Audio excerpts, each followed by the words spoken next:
Le mercato du PSG apparaît comme plus calme en ce moment, mais les choses avancent petit à petit. Aujourd'hui, on fait le point sur les dossiers Paul Pogba et Thilo Kehrer. Bonjour à toutes et à tous, bienvenue dans ce nouveau PF Mercato. Tout au long de l'été, on fait le point sur les diverses rumeurs et les pistes du PSG avec nos informations quand on en a.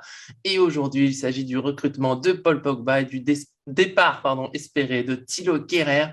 Pour parler de cela, je suis avec l'inépuisable Arthur, toujours au Parc des Princes, qui se remplira bientôt enfin. Est-ce que tout va bien? Salut Nico, ça va plutôt bien, hein. J'attends le match contre 3 pour lancer enfin la saison, puisqu'apparemment le Ligue des Champions pour certains, il comptait pas beaucoup. Donc, Ouais, vivement le c'était un championnat, match, c'était hein. un match amical amélioré. Moi, je te le dis, aujourd'hui, j'attends le match contre Strasbourg, là, le Parc des Princes, il va enfin se remplir, ça fera du bien. Mais avant ça, on continue de parler du mercato. Et avant de lancer ces dossiers, comme d'habitude, je vous invite à mettre un petit j'aime sur la vidéo pour nous soutenir. Pour nous, c'est très important et ça évite qu'on soit chafouin, donc tout le monde est gagnant.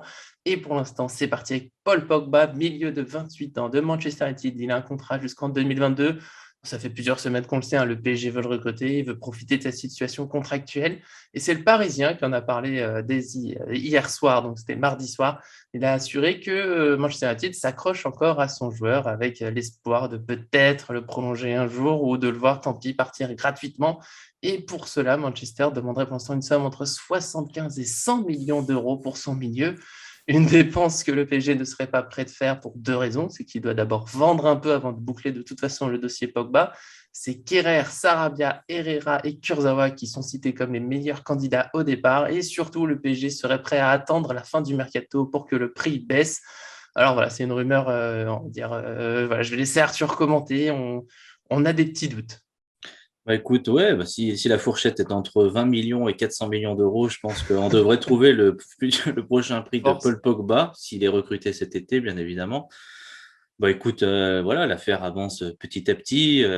Forcément, on sait qu'en sous-marin, il se passe des choses, hein. On l'a déjà dit, tu l'as Oui. déjà dit dans les autres podcasts aussi, il y a les ventes qui sont nécessaires, bien évidemment, pour financer, et puis pour pas avoir non plus un effectif trop gros aussi, hein, parce que sinon, Oui. ça va se retrouver avec 8 milieux de terrain, ça va être quand même très compliqué. Mais ça Mais changera de l'époque où il n'y en avait plus qu'un. exactement, mais en même temps, voilà, Pogba, ça a l'air d'être aussi une priorité, donc je pense que Paris va peut-être pas laisser passer sa chance, même s'il n'arrive pas à vendre, je le sens comme ça dans ce mercato-là. Alors le prix, bien évidemment, hein, comme tu l'as souligné, c'est difficile de savoir en avance à combien ça sera. Ça sera peut-être 60 millions et quelques bonus, 70 millions sans bonus, on ne sait pas trop encore. L'information Bah, du ce qu'on nous a Parisien, dit dis-moi. dernièrement, les derniers échos que nous on a, c'est 50-60, plutôt en fonction des bonus succès. 75, ça paraît beaucoup. Et même, enfin, moi, je trouve qu'un accord à 75, ça serait trop. Le PSG devrait passer à autre chose. Bah, 75 millions, oui, après, tout est relatif. Ça dépend vraiment de l'envie de Pochettino de travailler avec Pogba, l'envie de, voilà, est-ce qu'il a une vision avec un système, avec un joueur comme lui, un box-to-box de cette qualité-là, avec ses qualités offensives, hein, ses buts potentiels aussi.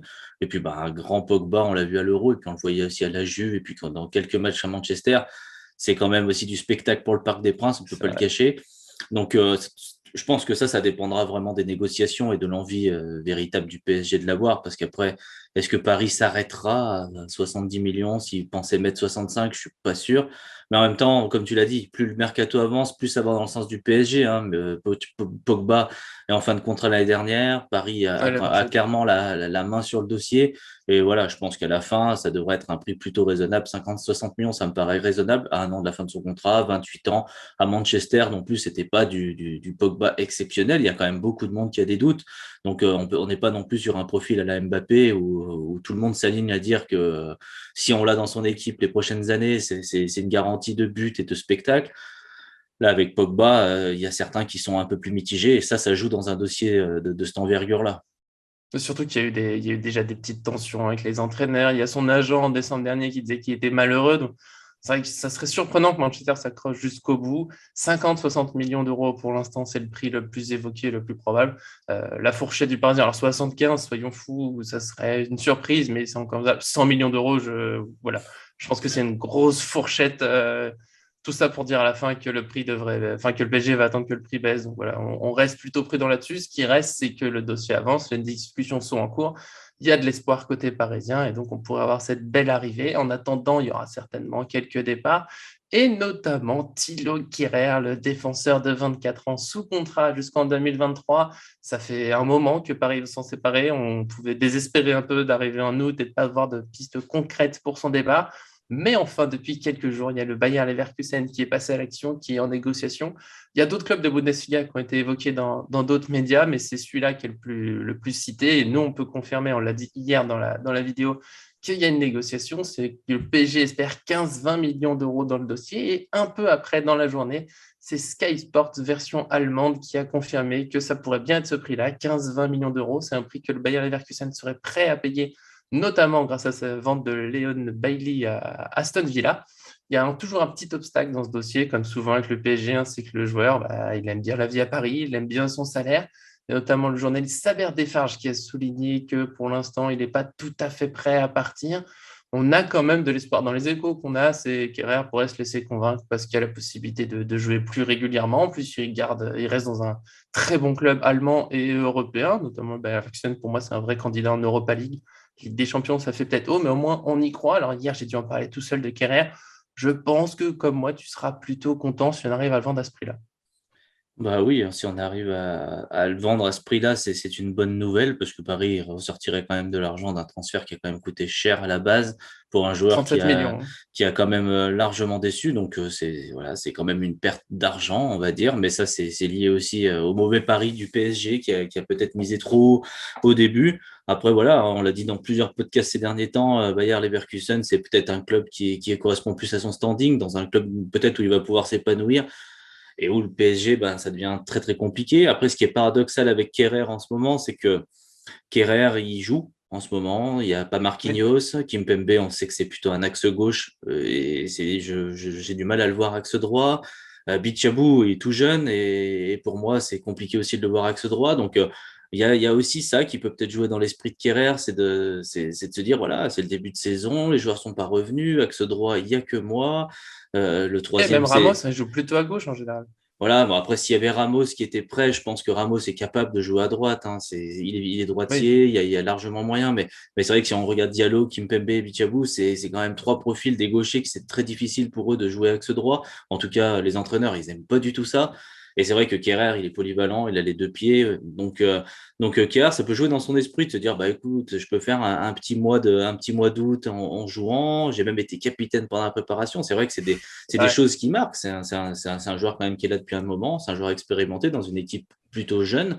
Il a un poste dans lequel il n'a pas de concurrent en ce moment, et à part Marquinhos et Ramos qui vont le concurrencer, mais pour l'instant, ils sont pas là. Marquinhos, il n'est pas prêt de revenir. Donc, il y a peut-être ça qui Euh, joue aussi. Il se dit, bon, ben, je peux prendre un mois aussi à jouer au PSG, montrer peut-être, voilà, on ne sait pas trop, dans un poste dans lequel il a finalement très peu joué l'année dernière. Hein. Il n'a pas jamais pu s'exprimer dans l'axe. Après, voilà, on va pas se le cacher, on a vu le premier match, on a vu les matchs de préparation, il y a des manques à la relance, il y a des difficultés d'intervenir, il y a beaucoup de fautes, du déchet technique. Kerrer, c'est quand même assez limité, je vois pas non plus un avenir et une remise en question totale. Il est brisé après depuis Manchester. Et même avant cela, c'était pas non plus le meilleur défenseur du monde. Donc, du coup, ça donne un joueur un petit peu qui est en difficulté. Donc, 15-20 millions, ça paraît être un moindre mal au regard de la situation. Oui, on a une perte sur l'investissement de départ, mais ils ont récupéré 37 millions d'euros sur Kerrer, ça semble impossible. 15-20 millions pour un joueur qui, globalement, déçoit à Paris depuis un moment, ça serait vraiment une belle réussite. Mais comme tu as dit, ça va peut-être être un peu compliqué parce que lui, là, il voit qu'il a du temps de jeu, il peut toujours espérer faire un super mois d'août et s'imposer ou attirer d'autres offres. Donc, ça va peut-être être un peu long. Il faut aussi que le PSG, s'il le vend, pense à le remplacer. Est-ce que ce sera avec les jeunes? Est-ce que Pembele va jouer dans l'axe? Est-ce qu'il y a un autre jeune qui peut prendre cette place? Parce que sinon, il n'y a pas tant de défenseurs que ça, notamment pour jouer à droite, comme tu l'as dit. On a quelques gauchers, certes, mais un gaucher à droite, c'est rare. Donc voilà, ça reste un petit peu compliqué, mais au moins, il y a de l'espoir. C'est déjà pas mal. On espère juste que ça finira pas comme Levin Kurzawa, par exemple, qui a fait échouer le transfert au Galatasaray alors que tout était prêt entre les deux clubs. Donc, voilà, au moins, il y a ce petit espoir, à part si tu as un dernier mot pour Kerrer, qui, quand même, faut le souligner, n'est pas un mauvais joueur dans l'absolu. Il n'a pas été international allemand au hasard. J'aimerais bien le voir se relancer dans un autre club, mais à Paris, ça paraît impossible. Ouais, bon, moi, écoute, j'ai juste à lui dire bah, merci beaucoup et puis voilà, adieu. Ouais. Voilà, si jamais par grande surprise, il se relance sur ce mois d'août et devient l'un des meilleurs défenseurs centraux, tant mieux, mais on a de l'optimisme. On est souvent optimistes tous les deux, on le sait bien, mais là, ça serait quand même assez fort. Donc pour aujourd'hui, on a fait le tour des dossiers qui avancent le plus, entre guillemets, parce que ça reste une période un peu lente, on va dire, pour le PSG. Vous inquiétez pas, ça va venir d'ici la fin du mois d'août. Il va se passer encore beaucoup de choses à Paris. On se retrouvera prochainement dans une nouvelle vidéo, soit pour faire le point sur le mercato, soit pour parler de la Ligue 1 qui démarre ou autre concept. Vous verrez tout ça. Pour ne rien manquer, abonnez-vous en activant la petite cloche. Et en attendant nos prochaines vidéos, pour retrouver notre débrief de la défaite contre Lille. Voilà, c'était pénible, mais on a essayé d'en parler avec le sourire. Merci bien sûr à Arthur pour aujourd'hui. En plus, je vois déjà le Parc des Princes. Moi, je suis pressé d'y aller, je n'en peux plus. Oh, bah, je suis pressé que tu ailles au Parc des Princes, hein, parce que tu en parles depuis un an, donc j'imagine que ça Euh, doit être quand même très compliqué. Bah, merci à tous, et puis bah, voilà, la prochaine vidéo, on espère sortir des infos encore plus croustillantes.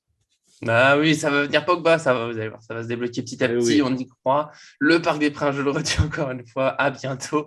Merci à tous et à très bientôt sur cette chaîne.